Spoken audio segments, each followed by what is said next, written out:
I did reading lesson 9, Wonderstruck. I am reading this book to my Year 5 class with permission from Scholastic.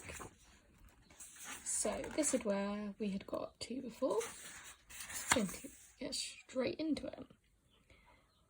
Was Ben really here? Holding his suitcase, he stepped off the bus into the rank hot station.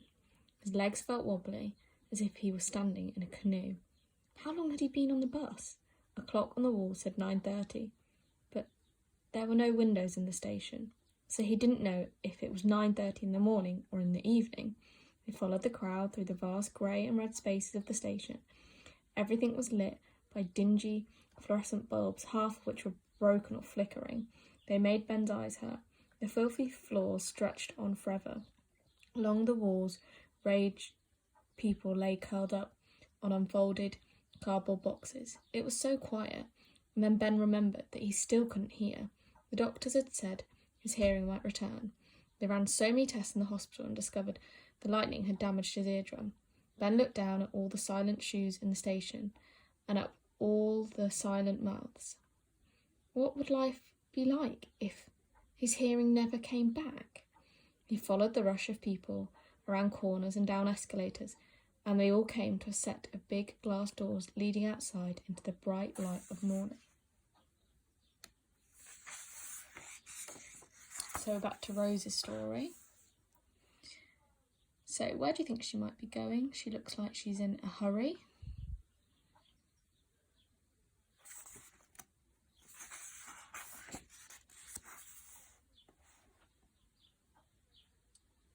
So Lillian Mayhew in My Mother's Advice. Let's have a look at Rose.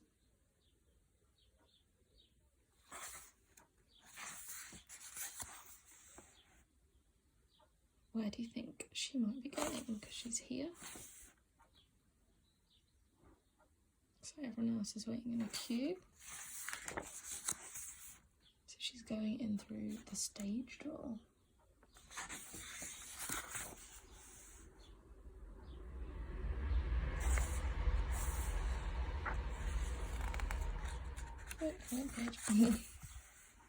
So quiet please, rehearsals in progress.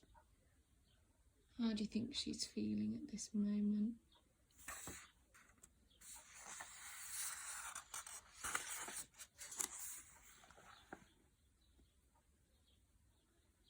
Who do you think this might be? You notice that there's quite a lot of roses in the pictures as well.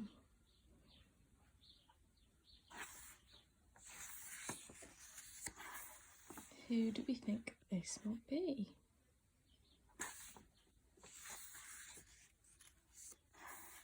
Okay, and how do you think she's feeling in this moment?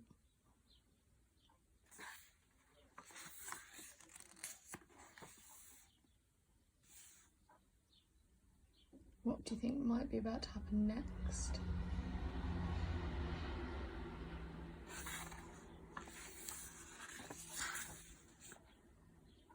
The street was a riot of cars and flashing signs and people. Buildings climbed towards the sky on either side of the street, the way the trees back home surrounded Ben's house. Dirty cars and yellow taxis paraded by. Smells he couldn't place bombarded him.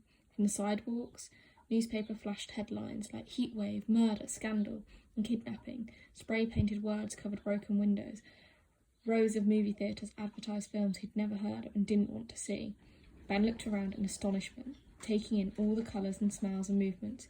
He felt like he'd fallen over the edge of a waterfall. He was sure he had never seen this many people in his entire life on Gunflint Lake. Everyone everywhere seemed to be a different colour, as if the cover of his social studies textbook had come to life around him. A man in a tattered army jacket and battered pants lay along the curb, propped up on an elbow, his eyes closed. A dog with skinny legs was between his feet. Beside them was a tin can with a few coins in it. Ben reached into his pocket, bent down and added all his change.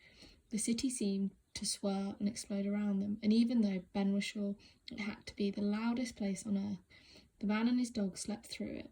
Ben tried to imagine the honking, screaming, screeching soundtrack, but to him it unfolded noisily, like a scary movie with the sound turned off. All he could hear In his mind was David Bowie singing about Major Tom. Shoelaces and buttons and tiny rocks gathered in the cracks of the sidewalk. When Ben bent over to pick up a little souvenir for his museum box, a woman with tiny shorts and a giant hairdo rolled by on her skates, accidentally knocked him over.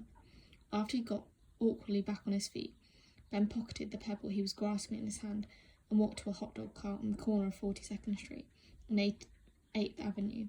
He had no more change, so he set down his suitcase between his legs and pulled out the cash from his back pocket. As he stood there, counting the bills, a hand darted out from behind him.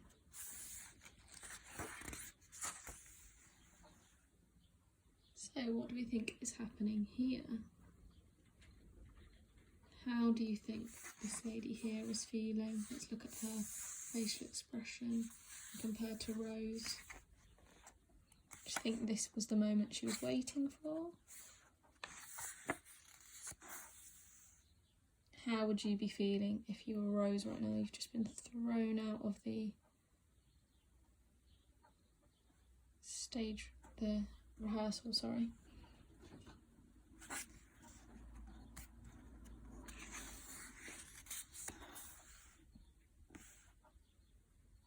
So this conversation looks very tense.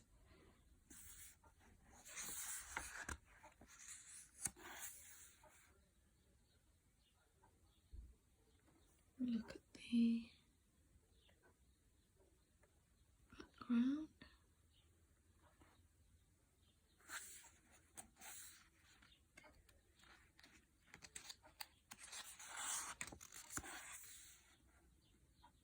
So do you think they know each other? So we know that Rose is deaf,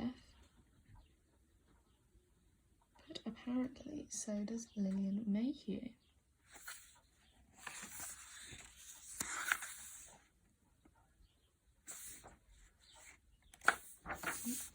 So she's writing.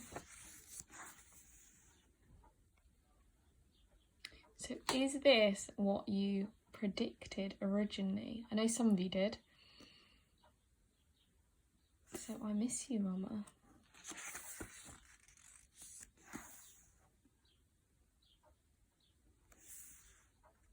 I feel like that's left us with lots of questions now.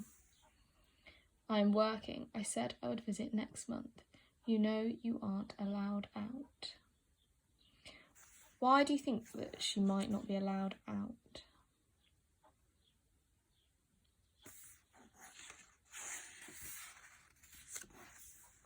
Please don't make me go back. We've discussed this enough. It is too dangerous for a deaf girl to be outside alone. You could be hit by a car and kidnapped.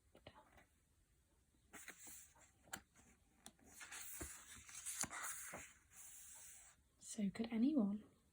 Do you think she's right? I have to get back to work. I will get someone to take you home.